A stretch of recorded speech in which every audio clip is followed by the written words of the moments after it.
invented. Sa Ecclesiastes 3:12-13, ano po ang sabi ni Solomon, pinakamatalinong taong naglakad sa balat ng lupa? I know that there is nothing better for men than to be happy and do good while they live, that everyone may eat and drink and find satisfaction in all his toil. This is the gift of God. So kailangan po meron tayong goal to be happy. Because if you fail to plan, you actually plan to fail. And if you fail to plan to be happy, you're actually planning to be sad. Pag ang isang bahay po ay ginagawa at walang plano, di kahit ano na lang ilagay nyo, kahit ano na lang ikabit nyo sa isang sulok, yun na lang. Wala kayong nararating. Pagka binalak natin halimbawa na magbiyahe, wala naman talaga tayong mapa, wala tayong pupuntahan, kung saan na lang tayo mapapasuot. Kung wala ka naman talagang kursong gustong pag-aralan, palipat-lipat ka ng kurso, hindi ka matapos-tapos. Kailangan may plano. At kailangan kasama po sa plano na yan, mga kapatid, maging masaya. You've got to plan. You've got to make it a goal so that you have a clear set of steps that you must take so that you will be happy. Happiness doesn't grow on trees. Happiness does not fall from the sky. It must be worked for. And if needed, it must be protected. Napakarami pong mga bagay na gusto tayong nakawan ng kaligayahan. Taong hindi mo kilala, sisimangutan ka. Taong hindi mo kaano-ano, matatapakan ka. Taong hindi mo malang binabalak na makita sa buhay mo, biglang naging dahilan ng iyong kalungkutan, nanakawan ka, sasaksakin ka, o hold upin ka, re-rapin ka. Napakaraming taong gustong gumawa ng masama sa atin. Meron naman mga tao, hindi nila balak gumawa ng masama, pero nakagawa na pala ng masama sa atin ang walang kamalay-malay.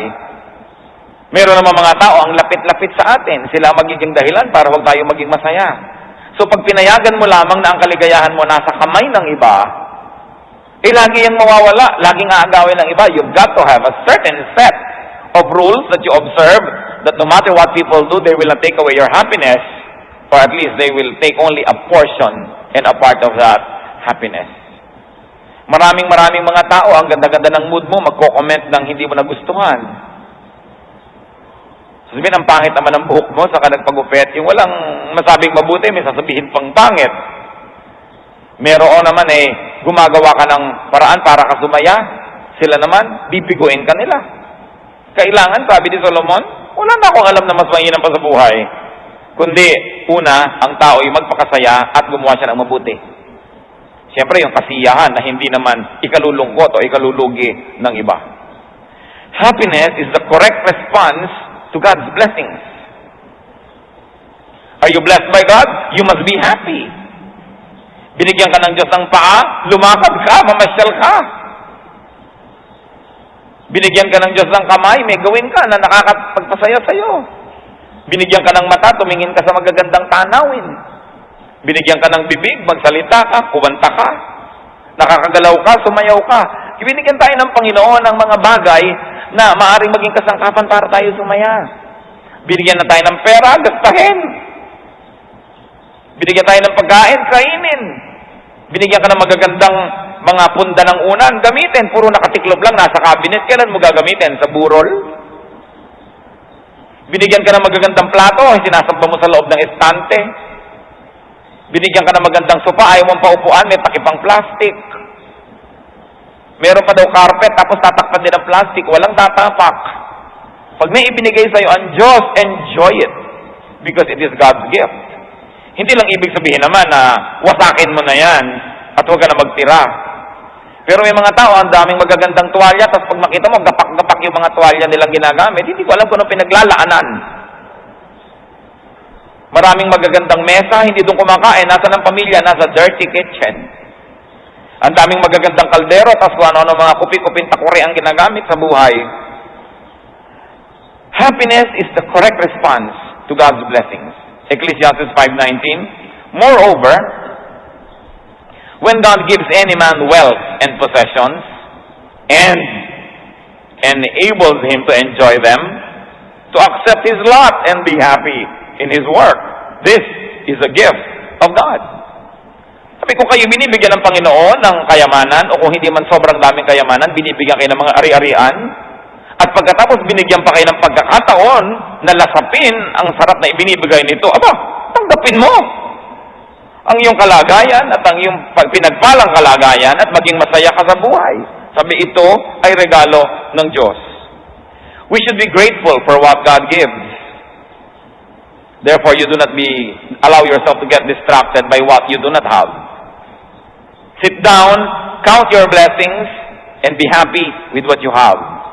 Because if you are not always looking at what you do not have, and especially if you're looking at what other people have, you will not be happy. Ang simple-simple niyan, kaya pinagbawal ang coveting. Sabi, do not covet. Tingnan nyo, pag umorder kayo ng pagkain sa isang restaurant, kahit na ang tagal yung pinili yung o-orderin nyo, pag dumating yung order ng kabilang mesa, laging mukhang mas masarap. I mean, ano yung order niya? Parang yun yata ang gusto ko. Pero ikaw naman na hindi pinilit doon sa in-order mo. Laging parang mas maganda ang bakura ng kapitbahay, laging parang mas maganda ang asawa ng kapitbahay, parang laging mas matalino ang anak ng kapitbahay. Kaya ang mahalaga, lagi mo nalang tingnan what you have, what God gave you, and work hard at being happy with it. And be appreciative. How can you be appreciative? By using what God gives you. Kung kayo man po nagregalo ng isang bagay, ako may mga taong tinigilan ko ng regaluhan kasi hindi ko nakikita ang ginagamit. Siguro, ako sisikip lamang ang cabinet nito, dadagdag na naman niya sa kanyang stock ang ibibigay. Huwag na lang, ibigay na lang sa gumagamit. So ang Panginoon, pag may ibinibigay sa atin, gusto naman niyang makita ang ginagamit natin yan. Hindi lang talento, hindi lang yung pang-ministry, kundi rin po yung mga pampasigla sa atin at pampasarap sa buhay natin. Gusto rin niyang gamitin natin yan. Kaya yung mga bakasyon dapat ginagamit, hindi kino-convert sa cash. Kasi pag yung bakasyon, gusto ng Diyos, nakakapagpahinga tayo, nalilibang, naaaliw, pagbalik mo sa trabaho, kahit nagbakasyon ka, mas masaya ka, mas masigla ka.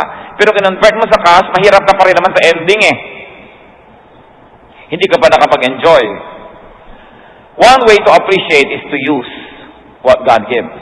Enjoy, use, and never fail to share what God gives. Kasi po merong miraculous, magical happiness ang sharing. At yun lang mga nagbibigay ang nakadiscovery nito na meron palang ligaya at sarap at saya na nakareserba para lang sa mga mapagbigay. Merong ganung uri ng kaligayahan na hindi nararanasan ng mga makasarili, ng mga selfish people. And you should remember this, when God gives you good things, and then gives you the opportunity to enjoy them, that's double blessing. Sabi, when God gives you and enables you to enjoy it. So what enables us to enjoy? Time. Kailangan natin ng oras para mag-enjoy. Ipinaplano din natin ng oras. Mga kapatid, pag hindi ninyo ipinrotekta ang oras nyo mula sa kung kani-kaninong manghihingi ng oras, mahihingi ng lahat ang oras nyo at walang natira sa inyo. Samahan mo naman ako doon. Kahit naman ayaw mo sumama, sumasama ka, hiningi niya ang oras mo. Sana yung oras na yun, nagamit mo na for your own enjoyment, pinamigay mo na naman. Yung mga hindi marunong magsabi ng no sa lahat ng imbitasyon. Yung mga may darating sa bahay mo, balak mo maglinis ng lahat ng cabinet at 3 oras na ayaw pang umalis. Nanakaw na niya ang kaligayahan mo. Kaya pwede mo sabihin, alam mo, pwede pa ako makipagkwentuhan ng 10 minutes. Pagkatapos, maglilinis ako ng cabinet ko, umuwi ka rin at maglinis ka rin ng cabinet mo. Hindi yung sang-ayon ka na lang na ubusin ng tao ang iyong oras. Alam niyo, marami mga tao, lalo yung mahilig magpa-counsel. Kaya akala ng ibang hirap naman magpa-counsel sa mga pastor. Bakit may appointment pa at may oras-oras pa? Kasi karamihan ng namang problema, walang ibang gustong gawin kundi huminga ng huminga ng huminga. So magpapa-counsel sa'yo, 2 oras na kayo nag-uusap, wala pang tinutumbok. Sabi ko, teka, magpapa-counsel ka ba? Ano bang goal ng counseling natin? Gusto mo mahingi ang payo ko o gusto mo lamang talagang umatukal dyan at pakinggan kita ng pakinggan at paulit-ulit ka na para na tayong ruwedang paikot-ikot? Even the time of pastors and counselors must be protected from those who like to consume them needlessly. Kailangan ipinoprotect nyo yung enablement nyo to be happy. Therefore, you must be able to say no when you must. What other enablement does God give us? Not only time, So you value your time and you plan your time, but also people to enjoy with. Alam niyo naman, happiness multiplies when there are people you share it with. And sorrows become smaller when there are people to share it with. So people are blessings. Pero kung kagalit mo ang iyong hipag, kagalit mo ang iyong kapatid, kagalit mo ang iyong manugang, kagalit mo ang iyong biyanan, kahit saan ka tumingin, naiinis ka, siguradong magiging malungkot ka. Kaya kailangan, kung napapansin mong marami kang kagalit, suriin mo ang iyong sarili, baka something's very wrong with you, or you are a saint and you're a perfect person, then something's wrong with the world, but still, you have to do something to be happy in spite of the people around you. Gagawa ka ng paraan. When God enables you to have good health, kailangan ine-enjoy mo yan. Hindi lahat ng araw, mga kapatid, malusog ang tao. Hindi lahat ng sandali ay malakas ang katawan. Kaya dapat sa mga panahon na malakas ang katawan, samantalahin.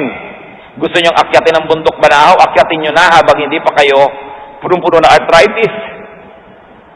Habang meron tayong pagkakataon, o kaya meron tayong sakit, may mga moment na gumagaling tayo, do something that you like to do. You've got to be creative, but you've got to fight for your right to be happy. At alam nyo, kung tao ay sasaya, hindi siya dapat laging nag-iimpok. Hindi siya laging nagtitipid. Nag-iimpok ka ng konti, nagtitipid ka ng konti para sa iyong mga maaari, mga emergencies na mangyari.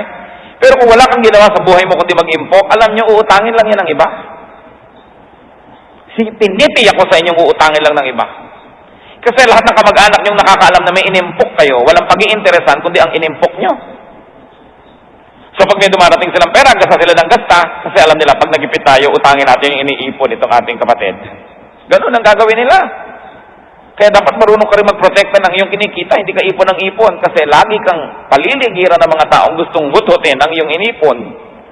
O kaya hindi man nila hinuthot, bigla ka namatay, ipinamana mo sa manugang mong hindi mo nakilala, kanya na. Marami na po ako nakita mga kapatid na sobra mag-impok. Tapos ang mga buhay nila hindi masasaya. Pagkatapos iba ang nakinabang ng iniimpok nila. Meron pa ngang isang nabalita, napalagay pa sa dyaryo itong babaeng ito na taga-Amerika. Kahit winter, hindi siya nagbubukas ng heater sa kanyang bahay, makatipid lang ng kuryente. Ang bahay niya ang dilim-dilim, ni ayaw magbukas ng ilaw.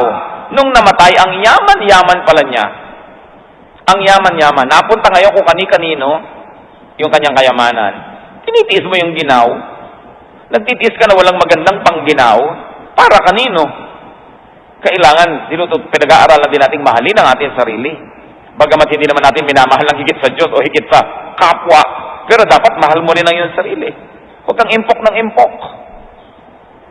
Kailangan marunong ka rin, yung kinita mo ngayon, gagasasin mo, nagtitipid ka ng konti, pero hindi puro tipid. Nakakatiya ka ba that you will live long enough to enjoy what you're saving? Gifts are meant to be enjoyed, especially God's gifts. So mahalaga, correct response to God's blessing. Happiness should be enjoyed in good times. At yan nga ang binabanggit natin kanina. Ecclesiastes 7:14. When times are good, be happy. But when times are bad, consider.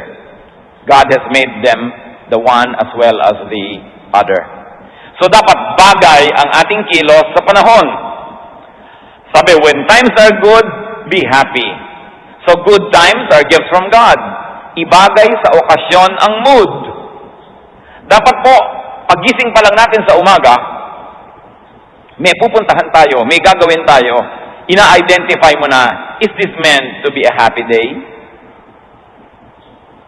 So if it's meant to be a happy day, be happy, strive to be happy. Halimbawa, pupunta ka sa party, it is meant to be a happy time. So sasabihin mo, tatanggalin ko ang aking pagiging mahiyain, makikipag-usap ako sa mga tao, kakain ako kung may pagkain masarap, hindi yung pinipilit ako busog. Pumunta ka pa daw sa party. Pupunta ka sa kasalan, sabihin mo, ang kasalan, is it a sad or a happy occasion? It must be a happy occasion. So I'll be happy.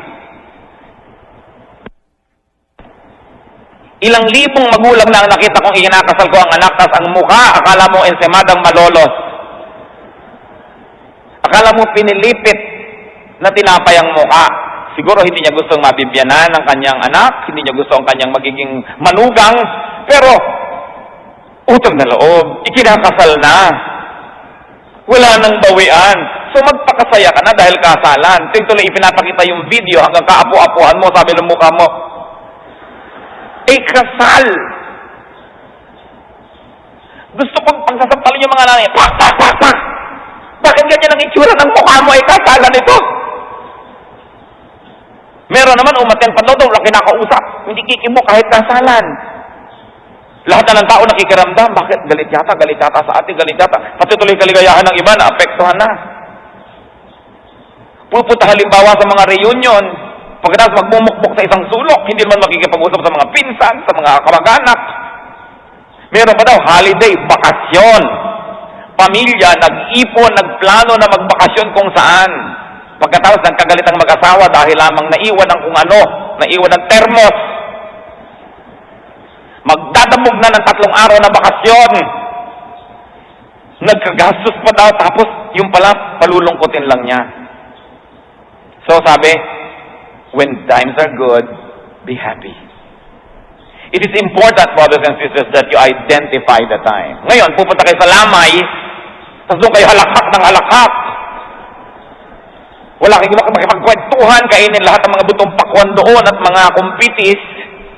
Parang wala ka sa lugar. Sabi, this is a sad occasion, so I'll try to be subdued. It is time to be sad. In other words, you identify, igalang nyo ang okasyon. Because sometimes we spend a lot of money, a lot of work, a lot of effort to put up an occasion so people will be happy. Tapos maninimangot ka. Tapos may hindi ka nagustuhan, may hindi ka nagustuhan kilos ng isang tao, narinig mong ganito, magdamag ka na, maghapon, 3 araw ka nang magmumukmok, affecting everybody around you. That's why it is so selfish.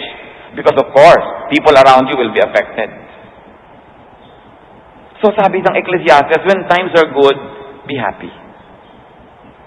Mga magulang, kahit ayaw niyong manugang niyo, kung ikinakasal na, gustuhin niyo na. Kasi, meron pa ako mga nakita, and these are sometimes very famous lolas. Eto na yung apo, ayaw sa napangasawa ng anak. Ni ayaw buhatin yung apong bagong panganak. In fact, I can quote somebody, tandang-tanda ko sinabi. Sabi niya, he looks so frail and I lack practice. Kulang daw siya sa pagbubuhat. Actually, ayaw lang manugang, ayaw sa manugang. Nung lumaki naman yung apo, joy of her life. So, tatanggapin mo rin lang yan, 10, 15 years from now, tanggapin mo na. Yung mga nagtatampuhan, magbabati din lang naman yan. 3 araw pang nagtiis. Mahirap sa puso. So sabi niya, Solomon, when times are good, be happy. And identify, this is a sad day. You know, there are only very, very few days that are meant to be sad. Sadness should only be a few tiny dots in an otherwise long, happy line of life. But why are many days sad? Because people choose to be sad. And because people choose to make other lives around them miserable. Because they feel miserable, they make everybody else become miserable. And that is the height of selfishness. Kailangan maging masaya ang tao. Sayang ang buhay kung malungkot lang. Happiness is to be had in youth. Ecclesiastes 11:9. Be happy, young man, while you are young, and let your heart give you joy in the days of your youth. Follow the ways of your heart, and whatever your eyes see. But know that for all these things, God will bring you to judgment. So sinabi, magpakasaya ka, huwag mo lang lilimutin, naharap ka sa Diyos. In other words, kung anong kaligayahan na pwede mong gawin, gawin mo. Huwag ka lang lalampas sa tama, dahil tiyakin mo, at tinitiyak ko sa iyo, huhusgahan ka ng Panginoon pagdating ng araw. Pero lahat ng pwede mong gawin na kasiyahan na hindi naman ipanghuhol ka sa iyo at isusumbat sa iyo ng Diyos at hindi ka pagbabayarin, gawin mo. Dahil bata ka sabi. Kaya tama-tama sa mga youth na maging masaya dahil wala pang masyadong worries, responsibilities, wala pang masyadong mga illnesses and awareness about the sad facts of life. So it's a time to be happy. But many of us don't allow the young people to be young. Isasama pa daw mga bata sa picnic, sa excursion, pero walang lalabas ng bahay. Walang pupunta sa tubig. Walang pupunta sa may puno. Ba't hindi niya nilang ikulong? Para madalian kayo mag-alaga at huwag siyang manganib. Kaya kinakailangan pinapayagan din natin ng mga young persons. Pero siyempre may limitasyon. Kung may danger talaga, hindi. Pero you should define what danger is. Hindi yung sobra na linis ng bata. You know, children should be clean enough to be healthy, but dirty enough to be happy. Pag sobrang linis na parang lagi nasa ospital, una, hindi na nakaka-develop ng antibodies, humihina tuloy ang katawan. At pangalawa, alam niyo yung batang kay linis-linis ng damit, maghapong may pinuntahan, ang linis-linis ng damit, isa lang ang tinitay ako sa inyo noon, isang masungit na nanay. At isang batang hindi nag-enjoy. Dahil ang gusto ng nanay, ang batang anak niya, parang manikang Barbie doll na nasa loob ng eskaparate. Hayaan niyong gumulong-gulong. Sapagkat may panahon ng lahat ng bagay na yan, pagkaedad niyo na siya, gugulong pa ba yan? Ang hirap naman sa atin, gustong-gusto mo, ay, ang bata nakakalakad na, wow, hakbang, hakbang. At pag marunong maglakad, huwag kang aalis ng bahay. Huwag kang aalis dyan ka lang.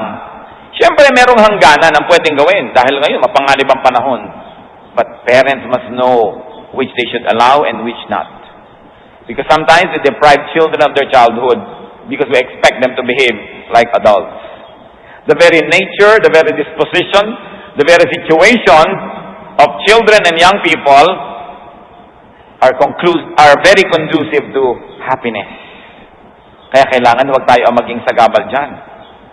Dapat we should make children as happy as possible. Kasi yung kaligayahan ng bata habang maliit siya, baon-baon niya buong buhay. Yun ang kanyang panglaban sa lahat ng sakit ng mundo. Pero tingnan niyo yung mga batang lagi na lamang inapi, lagi na lamang pinagalitan, lagi na lang ginulpe. Pag lumaki, gumaganti sila sa mundo, galit sila sa mundo, dala-dala nila sa puso nila. Pabaunan ng maraming kaligayahan ang puso ng isang bata. At napakalaki ng pagkakataon na yan ay maging isang well-adjusted person. Allow young people to be happy and allow them to be young. Talagang napakalaki pong kalbaryo yung naliligid ka ng mga teenager na wala na makakwenta-kwenta, tawanan, ang iingay, ang pasan niya talagang nakakaligalig sa mga may edad na. Pero kung gusto natin na payagan silang maging ganon, dapat umimbento rin tayo ng sarili nating peace, sarili nating kaligayahan, kahit sila kuminsan nakakagulo sa ating gustong katahimikan. But we should not impose on them the taste of adulthood because they are not adults yet. Kailangan silang bigyan ng ganong pagkakataon. Sapagkat dumarating ang pagkakataon, ibigin man nilang sumaya, ibigin man nilang lumakad, hindi na rin nila kaya. John 21 verse 18. I tell you the truth, and this is the Lord speaking. When you were younger, you dressed yourself and went where you wanted. But when you are old, you will stretch out your hands, and someone else will dress you and lead you where you do not want to go. Sabi ni Lord, darating ang panahon, binibihisan ka ng ayaw mong isuot sa'yo, dinadala ka sa ayaw mo, pero matanda ka na kasi wala kang choice. So, yung batang pwede pang magbihis at pwede pang pumunta doon, hayaan. Huwag lang naman yung sinipuna dahil kita na yung pusod, nagdamit pa daw. Kailangan na pagbibihis ay decente, hindi ka nagiging sex object. But we should allow a little leeway. Nung araw, pati haircut talaga, very regulated. You know, kasi yung magulang crew cut, gusto yung anak crew cut din. So, binibigyan natin ng konting pagkakataon yung mga young people to be young, not to be like us. Because when they are our age, they will be like us. But when they are young, we allow them room to be young. So long as they have limits and they do not needlessly endanger their lives. It is important in life so that we can be happy. Happiness should be expressed. Happiness should be celebrated. James 5:13, is anyone happy? Let him sing songs of praise. In other words, masaya ka na pala. Huwag mo nang pigilin. Ang pipigilin lang kasalanan. Pero yung masaya ka, bakit ayaw mong ipahalata? Gustong-gusto mo na yung kinakain mo, magtitira ka pa ng konti, ay baka mapagsabihan akong patay gutom. Gusto mo na pala, kainin mo lahat.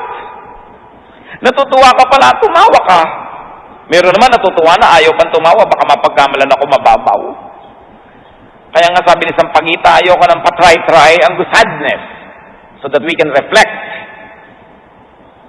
The Lord also wants us to enjoy and to be happy. So be happy. Make it your goal to be happy. You say, today I'm going to be happy. No matter what my mother-in-law does, I have decided I'll be happy. No matter what my spouse says, no matter what behavior I see from my neighbor, I decide that they are not going to be the determining factors of my sadness or happiness. I decide to be happy. Kung natutuwa ako sa itsura ng buhok ko, kahit sabihin ng lahat na mukhang pugad ng ibon, basta decided ako, masaya ako doon. 1 Thessalonians 5:16, be joyful always. And of course, you should also make others happy. Kaya meron po tayong pananagutan. Do you know that cheerfulness is charity?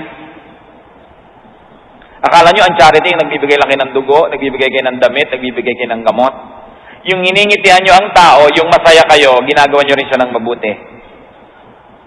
Yung may kasama kayo sa bahay, may kasama kayo sa biyahe, na hindi na kayo pinapakiramdamang ano kaya, malungkot kaya siya, galit kaya siya, masama kaya loob niya, so tinatansya-tansya ka pa, sinusuyo-suyo ka pa, na nagkakatrabaho tuloy sila. Actually, it is charity to let people know that you're alright, that you're happy, and even if there are some causes of sadness in your heart, you don't always show it, so that you don't affect other people. That is kindness. Pero dahil nasira ang mood nyo, sisirain nyo rin ang mood ng lahat. That is selfishness. Make others happy. 2 Corinthians 7:13. In addition to our own encouragement, we were especially delighted to see how happy Titus was, because his spirit has been refreshed by all of you. So Titus was depressed, was sad, but his spirit was refreshed by others. And Paul says, ikinalulugod ko na dahil sa inyo, sumaya-saya si Titus. Meron tayong pananagutan sa isa't isa. Hindi tayo nabubuhay para sa sarili lamang. Kaya kailangan iniisip din natin, paano ang magiging reaksyon ng iba? Dadalo ako ng kasalan, tapos maninimangot ako, paano ang reaksyon ng mga kabilang partido? Paano ang reaksyon ng lahat ng tao? May pananagutan ako, it's a happy occasion, I'll contribute to its happiness. And if I will not be able to contribute actively, at least I will not actively destroy the happiness of other people.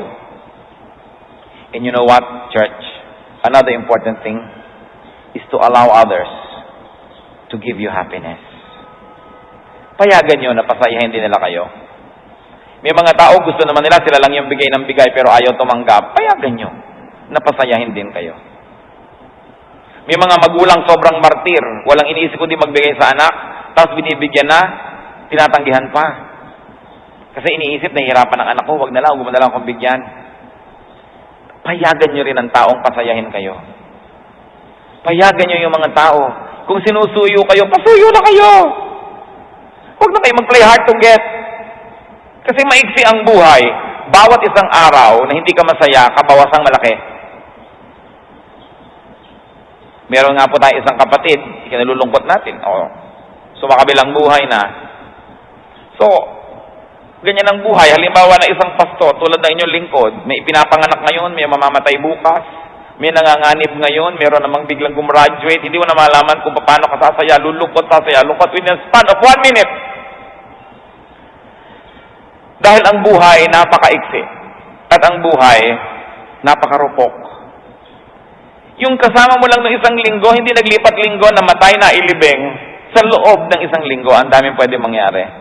So, paano nyo papayagan na meron kayo isang linggong hindi kasundo? Paano kung next week, wala na pala siya? Sisisi kayo ngayon. Naku, bibigyan ko pa naman ng rambutan. Pinaurong-urong mo pa, hindi mo na tuloy nabigyan at namatay na. Kaya mahalaga yung sinasabi ng kantang, we may never love like this again. Ayaw niyong sobrang malungkot pag may namatay, lalo't malapit sa buhay niyo. Huwag kayong makipagilang espiritong tumayo ka, tapos ayaw mo pang aminin, talagang malungkot ka na, sorry ka na lang. But the Lord is here. The Lord is a healer. At kung hindi tayo nahihiya sa doktor, maghubad man sa kanyang harap para masuri ang ating kalagayan, bakit tayo mahihiya sa Diyos at sabihin, Lord, gusto ko po maging masaya pero maraming hadlang. Gusto ko pong lumapit sa inyo at hilingin na kayo ang maging kalutasan. Panginoon, tumatayo sa iyong harapan, nagpapakumbaba ang mga anak mo. Hindi ikinukubli sa iyong harapan ang nilalaman ng puso. May mga kalungkutan, may mga pangamba, may mga balakid sa kaligayahan. Alam niyo lahat ito, Panginoon. Wala po kami maililihim sa inyo. Ang hiling ko lang po ngayon, Ama, ituro mo sa bawat isang tumitindig sa iyong harapan ngayon. Una, kung sila mismo ang may pananagutan kung ba't di sila masaya. Ituro mo ang higit na tamang paraan. Ituro mo at ituwid ang aming mga pag-iisip at pamamaraan, Panginoon. Pangalawa, kung iba ang dahilan ng kalungkutan o sagabal sa kaligayahan ng iyong mga anak na hindi namin kayang sakupin ang kalooban ng mga ibang tao na yon, Panginoon, kaya niyo po silang turuan, kaya niyo silang kausapin at kaya niyo silang ituwid. Ipinababahala po namin sa inyo ang mga ibang tao na nagiging sagabal ng aming kaligayahan. At kung ang sagabal na ito, Panginoon, hindi ibang tao, kundi mga bagay, pananalapi, mga sakit, mga karamdaman, mga alalahanin, lalong-lalo naman, Panginoon, na kaya niyo po ang mga ito. Ipinagtitiwala namin sa inyo at turuan mo po kami magtiwala sa inyo. At kung ano man ang aming kalagayan, ano man ang kulang sa aming panukat, matuto pa rin kami, Panginoon, na ipaglaban ang pwede kaming maging masaya kahit may kulang sa buhay. Maraming mga taong sobra-sobra ang mga tinatangkilik, subalit di rin masaya. Kaya ituro mo sa amin, Panginoon, na ito hindi sa kayamanan o karalitaan, kundi ito sa kalagayan ng aming puso kung paano kami magiging masaya. Hindi sa dami o kakulangan ng tao sa aming paligid. Hindi sa kalagayan namin sa lipunan, kundi sa kalagayan ng relasyon namin sa inyo, kami magiging masaya. Ituwid niyo ang aming mga kalikuan. Paglinawin niyo ang aming mga kadiliman, Panginoon. At kung niloloob niyo, Panginoon, sa inyong mahiwagang pamamaraan, na kami dumanas talaga ng lungkot upang kami mapag-isa, makapag-isip-isip, magbulay-bulay, ituro mo rin sa amin ito, Panginoon, na tanggapin ang pansamantalang mga kalungkutang ito, matuto kami mula sa mga leksyon ito, at kung kami natuto na, hanguin mo kami sa mga bagay na ito, Panginoon. Kalooban niyo nawa ang maganap. At itinadalangin ko, anak, mga kapatid, inilalapit ko sa Panginoon ang inyong mga puso. Panginoon, tingnan niyo po ang puso ng bawat isa. Hipuin ninyo ang mga pusong nag-iisa. Ang mga pusong nangangamba. Ang mga pusong maraming takot. Ang mga pusong maraming kalungkutan. Pangungulila, hinanakit, mga tampo, mga sama ng loob, mga galit, mga pagkapuot. Ang lahat ng ito, Panginoon, ay sagabal upang kami maging makadiyos at masaya. Alisin mo sa aming puso, Panginoon. You have given us free will, so it can be in our will to be angry. But Lord, right now we surrender that will to you now and ask you, let your will be done. Uproot all of these negative thoughts.